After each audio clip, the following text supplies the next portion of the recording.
So first up will be Carl Mass from Albany. Great, thanks, Jim.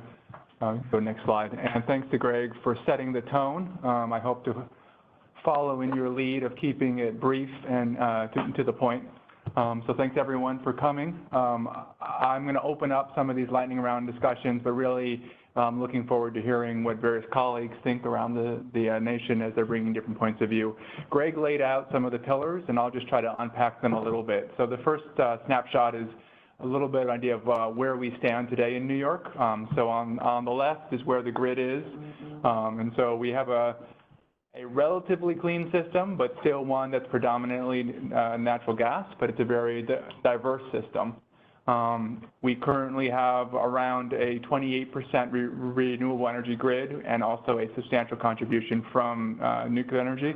When you look at the actual combustion on our buildings on site, most of it is natural gas combustion right now, and most of that is for heating. Hopefully none of that's a surprise. It's pretty standard characteristics for buildings in the Northeast. Next slide.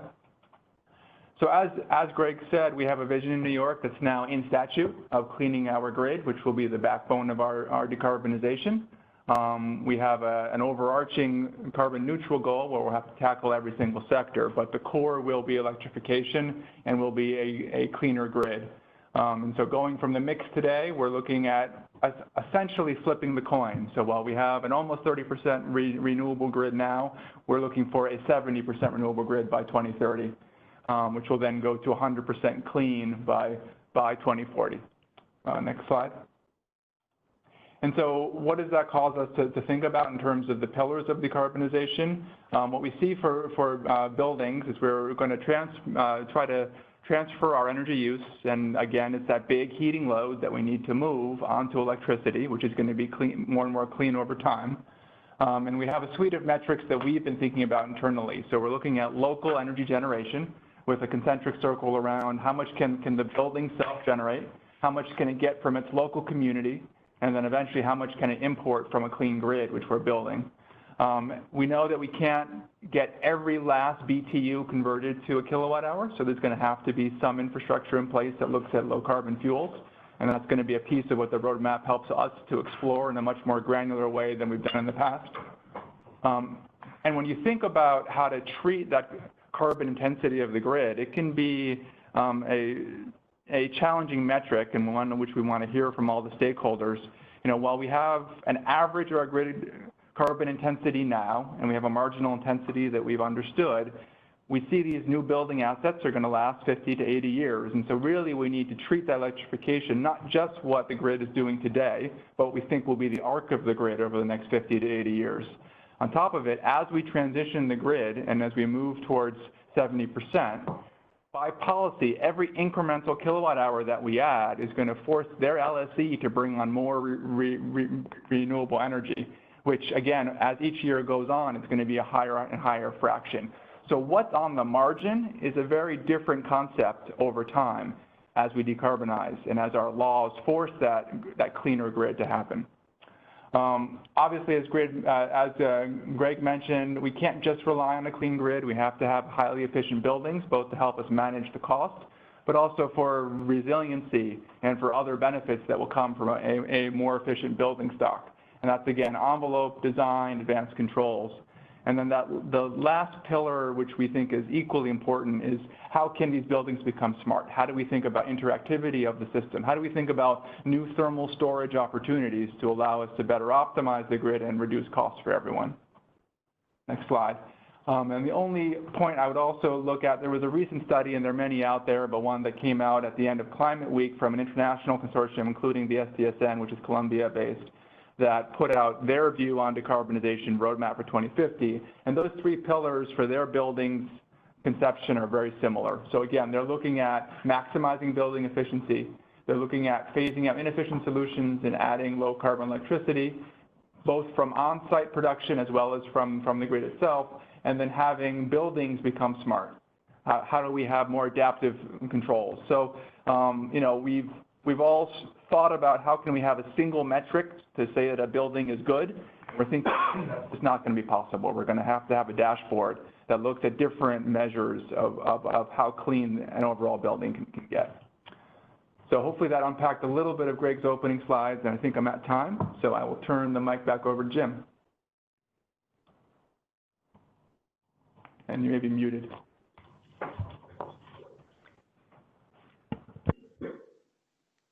right, thanks, Carl. That was an excellent start. Just remind, we will do clarifying questions after everyone talks. Type in a clarifying question, please remark who you want to address it to. Right person. So our next speaker is Dr. Neutrality from Duke University. Good afternoon. Good afternoon, everyone. I'm very excited to be part of this roundtable discussion. Today, I wanted to bring to you a more of a global perspective on how we are looking at zero energy building and how do they really differ from zero carbon buildings. So let's get on with it. Next slide, please.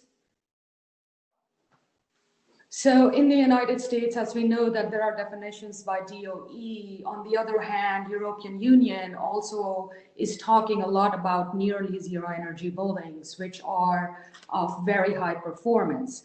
So in the European Union, there is a new energy performance building directive, and that requires all buildings starting 2019 to have zero energy status.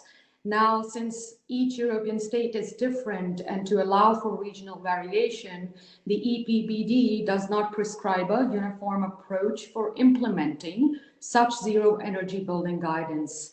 So the issues that we are currently facing is that each country in the European Union has its own primary energy factor, and they vary for member states. So when we calculate or draw boundaries around the site, there are weighing factors and conversion factors, and ultimately they have a large impact on the energy balance calculations. And it is really hard to come up with an approach that can be applied to all the member states.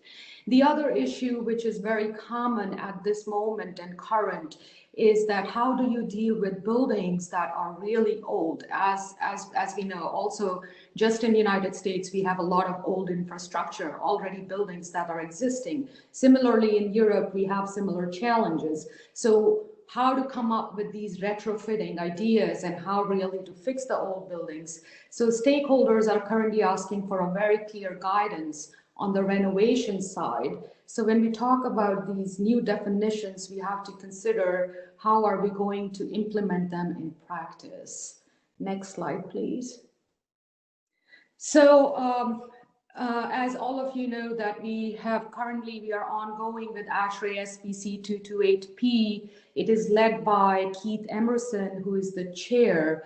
The ASHRAE method, the purpose of this standard is to provide a consistent method of expressing qualifications for net zero energy building associated with the design of new buildings and the operation of existing buildings. What it does not cover is really the design guidance or requirement. It also does not cover the embodied energy of building materials and systems. And we are more focused on, of course, existing buildings, new buildings, and so on.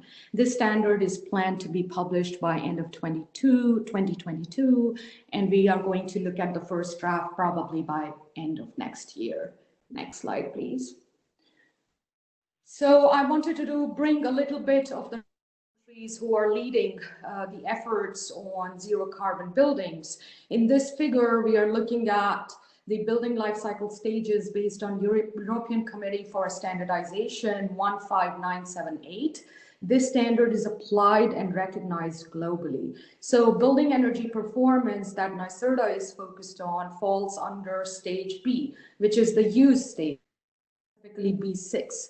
So when we are discussing zero energy buildings with a focus on operational carbon, the Finnish Ministry of Environment accounts for life cycle of equipment, such as that of batteries and energy storage technologies. So they have divided it in terms of carbon footprint and carbon handprint, where the handprint is more during the operation side, considering all the materials that are going into generating this surplus renewable energy by use of all the batteries, because they really are very carbon intensive. Next Nesra, slide, please. Yes? minute warning to summarize your final thoughts. Yes. Next slide, please. So I'll be real quick with how Norway has put it. They have taken more of a ladder approach, and the first ZEBO is divided and it focuses on energy for operation. The most important and the best case that they present is ZEB complete. In that case, you are basically producing the energy and exporting, and you would have to exceed the energy consumed in order to eventually balance out the embodied energy associated with all phases. Next slide, please. So here, this is an example that we worked on. We calculated the product stage, part of construction stage, and mainly use stage of carbon emission of a net zero energy building for a period of 25 years. In this figure, you see that building as usual case, which is the net zero case, actually has the highest proportion of embodied carbon. And this is due to the fact that when we focus on reducing the operational energy of the building, the proportion of embodied carbon actually increases. So this is something we have to continue to look at while we proceed in this direction. Thank you very much. That is all. Wrap it up. Thank you. Thank you. That is all. Thank you, Neutrality. We'll get to your questions. Next speaker will be Liz Beardsley from USGBC. Thank you so much. We really appreciate the opportunity to join this discussion today. So next slide, please. I'm going to try to go really fast. We're excited to launch our LEED Zero program last year. Next slide, please. It consists of 4 distinct certifications. They are each, you can think of them as an overlay on a LEED certification. There are 2 common requirements for all of the 4 certifications for LEED Zero. 1, having 12-month operating data, and 2, a previous LEED certification under any of our systems, or else registered for concurrent O&M certification. Next slide, please. So the way we look at LEED Zero carbon is as a carbon accounting approach over a 12-month period. We are looking for a balance between the carbon caused and carbon avoided. With carbon caused, we're looking at both energy use and transportation from occupants converted into carbon emissions. And we intend to expand LEED Zero carbon in the future to incorporate additional carbon sources related to buildings, including water consumption, waste generation, and embodied carbon of materials. So that will be sort of the growth trajectory of the LEED Zero carbon on that side. On the carbon avoided side, we're looking at renewable energy production, where it can be calculated the avoided carbon, as well as Green E certified carbon offsets. Next slide, please. So this is a snapshot of what the LEED Zero carbon balance looks like, condensed from the LEED Zero program guide, just to give you an idea. Total carbon caused is the sum of carbon emissions from building energy consumption and occupant transportation. We are encouraging projects to use hourly basis factors for electricity drawn from a grid where there's an appropriate source of such data. That's consistent with some of the other changes we made to the 4.1 rating systems, trying to encourage building teams to support grid operation with more awareness of how they can serve as a resource or control peaks and understanding impacts of energy consumption beyond the project boundary. And this becomes important as for teams to optimize on-site renewable generation and battery storage in places where grids are getting more renewable energy but still rely on fossil fuels for peak times. Next slide, please. I'm trying to keep moving. This is just a screenshot of our ARC performance platform. This is being developed and can be used to help support certification, as it includes carbon analytics, including for transportation. Next, please. Here's the other half of the LEED Zero carbon balance, carbon avoided. We have provided equations in our program guide Essentially, projects must retain the RECs associated with renewable energy generation to claim that generation and need a mechanism to be able to show avoided carbon from that generation if it's exported off-site. Next, please. We are recognizing both on-site and off-site renewable energy. However, we are looking for projects to submit a narrative describing their renewable energy procurement strategy, specifically addressing why on-site renewables cannot meet all building energy demands and how the off-site renewable energy procurement strategy reflects a hierarchy for nearby renewable energy sources, which seems consistent with some of the information we've already heard from others today. I want to note carbon offsets. 1 minute warning. There's this 1 minute warning on the presentation. Thank you. Carbon offsets do not equate to renewable energy. They're a different instrument, but they are included because on this slide because they are accepted under LEED Zero Carbon certification. And we're looking for the Green E certified. Next, please. These are some of the common questions we get, which we can come back. I just want to highlight one, which is why do we consider transportation? We think that we want to build out a more comprehensive look at the footprint than energy only. And in some places, transportation is or will overtake buildings as the major sector for energy-related carbon emissions over time. We believe building operators and occupant organizations can impact their transportation impacts, so this gives a fuller picture and will engage more organizations in reducing that impact. Next, please. So this was one of the questions, differences between net zero energy and carbon neutral. We do think those are important and that focusing really on the carbon metric, it's fundamentally different. Next, please. Likewise here, it is important to be clear. We are a strong believer in transparency, so understanding different definitions is really important. Next, please, and then I will wrap up. Here, I just wanted to note with respect to the key metric components that thinking about carbon emissions beyond scope 1 and even 2, I think is important and forward-looking. See where you want to be 10 years out. Also, considering that carbon emissions avoided should be based on the grid's carbon rates at the time of export, so there's not overcounting. Future renewables contracts may provide the better feedback and data on the carbon avoided from those investments. And then lastly, with building grid interaction, that's something our lead team's been working on quite a bit with the new credit. And also there's the Grid Optimal initiative that we're working on with New Buildings Institute. And NASIO also has an initiative in this area. So there will be, I think, some definitions coming out of those efforts. And I'll leave it there. Thank you. Thanks, Liz. That was very, very well done and on time. Now we'll turn it over to Paul Torsolini at NREL. Paul?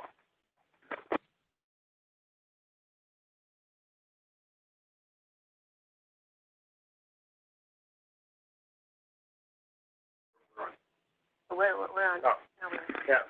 Paul, yeah, thank you, Liz. And Paul, you can take it on now.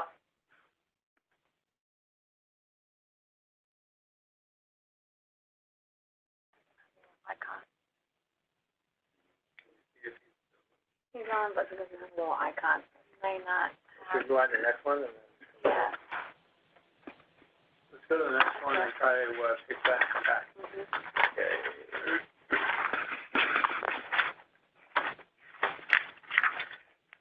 So Christian, are you able to talk now? Christian, John Farley? I'm here. Yeah. Yeah, we're going to put you in sequence now, so you're up. Thanks. Okay, thanks. So do I have control of the slides? No, say next slide. Okay, I'm Christian Cianfroni from Zero Emissions Building Exchange, which is a center of excellence for high performance buildings in Vancouver. We're similar to Building Energy Exchange in New York City. Just talk quickly about metrics in Canada, what's happening here in BC, Vancouver, and Toronto. And even though Vancouver is in BC, Vancouver can make its own building code, so there's some slight differences. Next.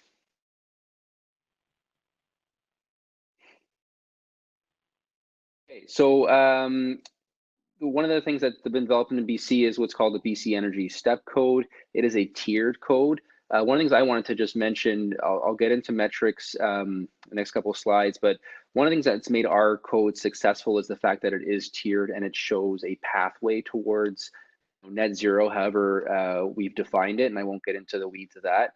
But what that has done is it's created, given industry some real security around where the industry is going. So by laying out where the end state is, which BC, they've said it's going to be the base building code by 2032, then it's really created some confidence for folks to move into that. The other thing that the tiered code does, it when applied at a state or provincial level here, the way it's done is local governments, so cities, have the ability to voluntarily adopt any version of the tiers. So whether it's step 1, 2, 3, or 4. And so the local governments who have capacity in their local industries to go quicker, they can make that their base building code. They could pick step 3 or step 4 right now, while the other jurisdictions and the more remote communities don't have to. And that's really, really effective, because usually you're developing a code that applies to the lowest common denominator, and the step code with voluntary adoption gets significant capacity building in those organizations that have that capacity. So what is the code? Next, click next. We have 2 metrics called TEDI and EUI, which I'll get into. Keep clicking through here. City of Vancouver, yeah, keep going. City of Vancouver has their own building code. It matches the step code. They call it different things. So if you're a base building, you have to meet about step 2. Go ahead again. If you're a rezone building, so you're getting more density, you have to meet step 3, and then there's special projects with step 4, and then there's incentives for folks who go even beyond step 4, which the city references the passive house standard. The only difference between the step code and the city is it has a third metric, which is greenhouse gas emissions. So I'll just click ahead. And then click to the next slide. So basically you have in Vancouver using 3 metrics, BC using 2 metrics, City of Toronto uses a similar framework of 3 metrics. So we have something called TEDI, energy use intensity, and then greenhouse gas emissions. And what you see here is Toronto's example, same idea. They have this tiered code, is that over time the tiers start ratcheting up. So again, industry can see what the end state is today, but they have time to get there. And on the bottom is one specific example for high-rise multifamily buildings and some of the targets. I left them in metrics so we don't dwell on the details here, but you can start to see how the 3 metrics sort of ratchet down over time. Next slide. Okay, so why do we pick 3 metrics? Well, there was some talk earlier about energy efficiency. So we picked this thing called thermal energy demand intensity, or known as TEDI. It's really the annual heating load. For those familiar with passive house, it's the same thing. It focuses on how much heat the building needs, which is typically a representation of the envelope and ventilation system performance. This is the energy efficiency metric, so independent of how you're delivering that energy. Then we have the more conventional EUI as a metric, and then finally greenhouse gas emissions intensity. And so basically, especially in BC, where the grid is extremely clean, having a greenhouse gas metric really can be easily tailored and tweaked to figure out how much gas buildings ought to have. So in the first versions of the City of Vancouver's code, the greenhouse gas emissions intensity has been set to a number that for multifamily buildings, for example, only allows gas for domestic hot water, but not for space heating. And then over time that ratchets it down so that even domestic hot water has to be supplied with low carbon. It was figured that you needed multiple metrics to achieve the outcomes they wanted. Local governments were tired of having projects that had really high percentages better than code, but we're still not getting their greenhouse gas emissions income or outcome because fuel choice was left up to particular projects. So, and also they were finding that most efficiency was being going to electrical and mechanical systems and not the envelope, because it doesn't pay back quickly. And so what they did is to come up with these metrics to force folks to consider envelope first, and then to specifically ask for greenhouse gas emissions, because just asking for EUI alone would not necessarily push people to the right fuel source. Next slide. 1 minute warning for you, Christian. We've sort of, it's being recognized that passive house as a framework, or this sort of low load buildings, has some advantages. The UNEC framework guidelines for energy efficiency do talk about similar metrics, limiting the heating load, limiting the EUI. Next slide, which I think is my last one, and just click through here to the images. The passive house sort of caught on here, and the reason is that look at electrifying our buildings as the natural end state. Then when you start using higher cost fuel, it becomes much more important to improve the envelope, which lasts a long time. So the paybacks, under a gas heated reference case, don't show very promising returns. But if we, as we're moving to electrified buildings, the envelope becomes very important, as was mentioned by Greg earlier. Also here, we use a lot of air source heat pumps. To get the same output from an air source heat pump as a gas-fired boiler, you need significantly larger equipment. And so it's important to understand that as we electrify, we need to provide ourselves the opportunity. That's been the early experiences here, as the low loads do present better opportunities for electrification. Also, the images on the right show sort of the performance gap for buildings that have used passive house and for buildings that have used other standards. And we've seen that focusing specifically on heating load does lead to much better outcomes in actual operations. And so that's why we've seen this drive and affinity towards those kinds of metrics. Okay, we're at 5 minutes.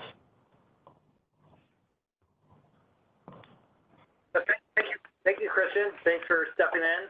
And now we hear Paul is ready. So Paul, Torslini, can you take over?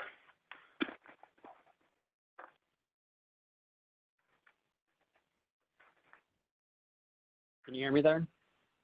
Yes, thanks, Paul. Yes. All right. Excellent. All right. Let's go on. So I am also chairing the ASHRAE 228P zero definition that Jim had talked about a little bit earlier. So next slide. I started with just some work that we've done in this area and leave this to the group as kind of references for it. One that I didn't include on this list was an early assessment we did, really looking at what the potential was of buildings to achieve very low EUIs such that on-site renewables could meet it. And so that is also out there. Next slide.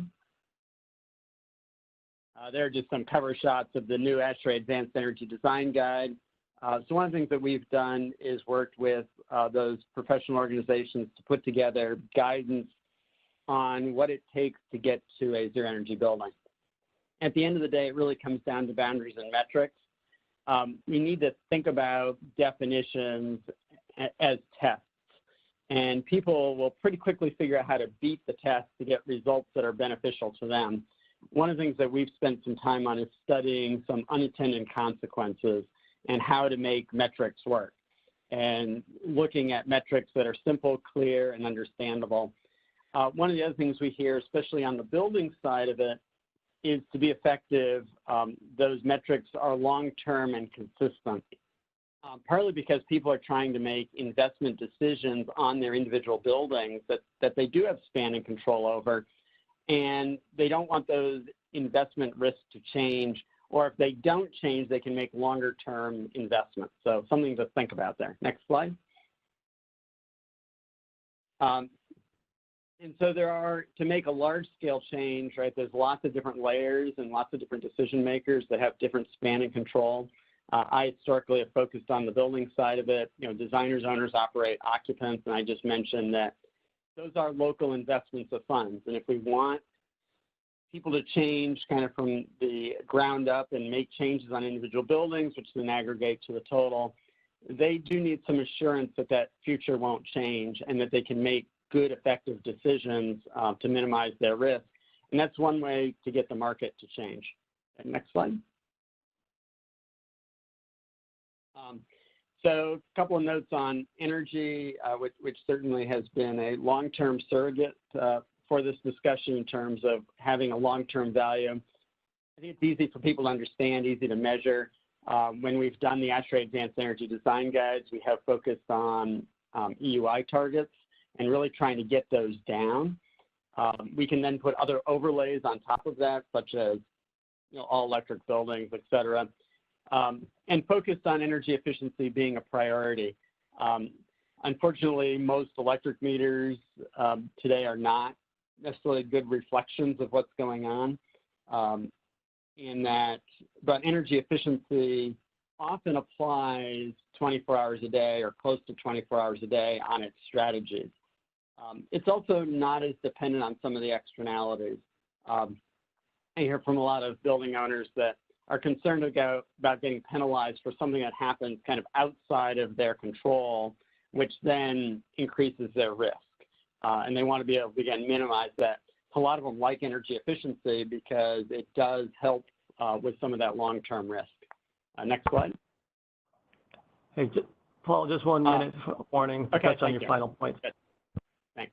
And then on the energy footprint side, the DOE definition had looked at on-site generation, but it really talks about what that energy footprint is and how much energy is available at that site. You can talk about other boundaries, building, site, district, community. What Greg was alluding to is kind of statewide overall goals. But when you start using other footprints or other off-site resources, you're actually increasing your footprint. Next slide. And so one of the things that we had done was looked at EUI targets based on how much, in this case, solar availability was there, and can generate maps around some of these things. The nice thing about New York State is that it's fairly consistent across the state compared to the rest of the country. And so this was a good kind of starting point to say what kind of EUIs are available. Next.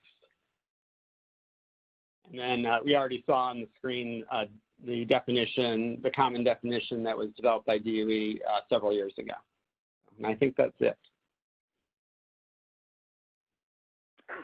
Thank you, Paul. And with that, I think we'll turn to John Lee here in the city of New York, and he'll address the New York City perspective. Thanks, Jim. Kind of the next slide. Earlier this year, as part of our One NYC update, the City of New York committed to carbon neutrality in terms of citywide emissions by 2050.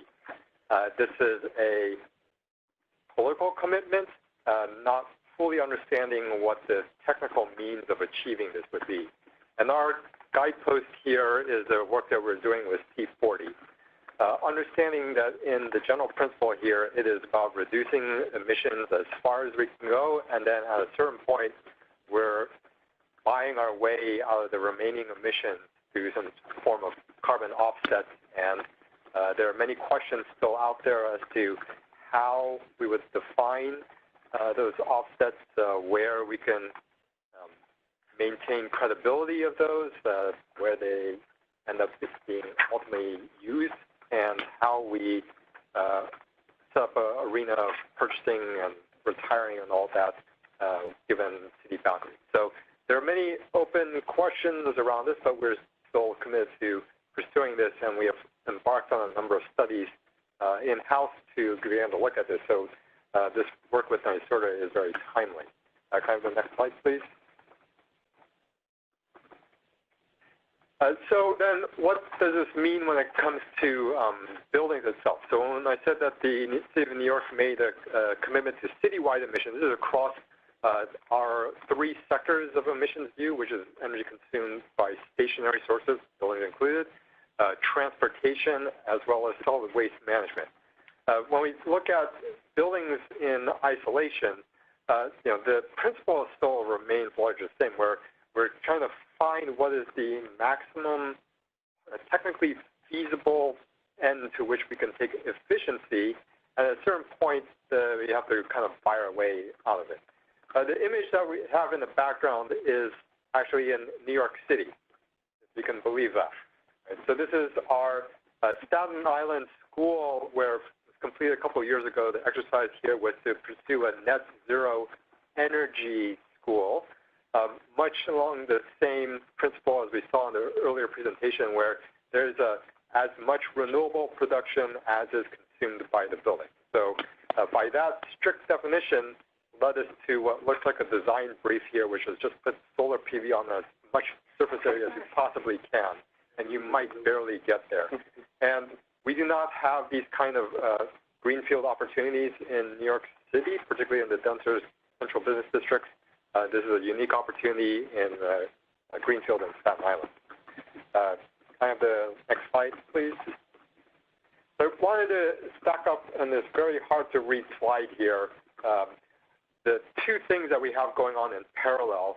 On the top part, in I guess it's kind of green here, it's just the number of milestones over the course of the next 10 years of the reach in terms of the local law 97, which is the mandate for greenhouse gas emissions caps on large buildings, 25,000 square feet and larger, which is driven by a greenhouse gas per square foot metric. And then the bar below is our timeline for energy code adoption, ultimately coming to 2025, where we'll be adopting a low energy design target for buildings that are larger than 25,000 square feet on a new construction track. And here, that is an EU-wide basis, or at least as the law stipulates that we have to set it up. So we have a sort of conflicting, or not conflicting, but we have two metrics that are running in parallel here. One is as it is measured against existing buildings, and then the other is for new construction and substantial renovation, where it is being driven by EU-wide. And so I think there's going to be much of our discussion as we go back and forth. And the last piece I'll talk about on the codes here, Greg mentioned at the top, is part of our Climate Compensation Act, we also have a new law that requires new construction to have solar PV or green roof or some kind. 1 minute warning, John. Okay. And there was a deliberate move there in that particular local law, even as much as it was driven by politicians, and I would like to say that we had some grand scheme here. It doesn't actually play out that way. But anyway, one thing that we did do, which was deliberate, was that the PV requirement is not in the energy code. We deleted anything that had any language around PV from the energy conservation code and stuck it in the building code. There's a building code requirement for PV on new construction. There's a philosophical divide here that energy conservation does not fit well with PV energy production. And so just want to put a pin in that as we get into discussion, and thank you for your attention. Well, thanks, John. That was short and very informative. Now I'd like to introduce Dominique Hargraves from the Office of the Los Angeles Mayor, Eric Garcetti, who is moving quickly forward with us. So, Dominique. Thank you so much, Jim. Hello from Los Angeles. Thank you for allowing me to join and present for a few minutes on our work here. So in April, we released the 4-year update to our Sustainable City Plan. And this plan does call for upholding Paris and does set us on a course for carbon neutrality by 2050. On the left, you can see the wedges that show you the different causes of emissions. And little known fact, building energy use is the #1 source of emissions in the city of LA. Many people think that it's transportation, but it is not. And so we can see a steep reduction is needed in the near term in this sector. On the right-hand side, you can take a look at not only the pathways to decarbonization analysis from the chart, but we also were able to do analyses based on air quality, health, and green job creation, which I think is an interesting aspect of our Sustainable City Plan. Next slide, please. And so we really couch carbon neutrality upon the 5 zeros. So in order for carbon neutrality to be a possibility, we of course have to have a zero carbon grid. Statewide in California, we'll have 100% renewable energy flowing by 2045. In the city, the interim goals are supplying 55% renewable energy by 2025 and 80% by 2036, leading up to the 100% statewide. Zero carbon buildings is the next zero, similar to the city of New York and another 20 mega cities. We all signed on to the Zero Carbon Buildings Declaration at the end of 2018. So the language there is setting us on a course for 100% net zero carbon new buildings by 2030 and a retrofit for all buildings to operate at net zero carbon by 2050. The last 3 zeros are zeroing out emissions from transportation, from waste, and ensuring that none of our water is wasted. Next slide, please. And so a little more on zero carbon buildings. We already talked about this first target, which is what all the C40 signatory cities are working together. Our other target around zero carbon buildings is reducing building energy use per square foot for all buildings across the board, across the city, 22% by 2025, 34% by 2035, and 44% by 2050. So we are taking a close look at Local Law 97, which we think is pretty exceptional. We see that scenario as setting a carbon cap for existing buildings to be essentially a great pathway forward. We're working with Jim and New Buildings Institute and RDC and others to set forth, what that really means. Here in the city of Los Angeles, we have an existing building energy and water efficiency benchmarking law on the books here that affects buildings 20,000 square feet and larger. And the only exempted building type is film and production studios. So we think that naturally we can build on that existing building ordinance. Perhaps we can be a little more aggressive and lower the square footage threshold. We do see ourselves using Energy Star Portfolio Manager, as that is the tool that most buildings and building owners are using here. And it does have the conversion to carbon, and it is a free tool. So you'll probably know that already. The most interesting thing that I have read in the past month is a report. It's a working paper that was released on September 17th by the World Resources Institute. It's called Accelerating Building Decarbonization, 8 Attainable Policy Pathways for Net Zero Carbon Buildings for All. The thing that I find really interesting about it and wanted to bring up on this short talk is how they are defining zero carbon buildings. I think all of us are using the World Green Building Council definition, and many of us in California are using the zero net energy definition as brought forth by the Department of General Services. But this is another definition that maybe should be considered as we're having these conversations.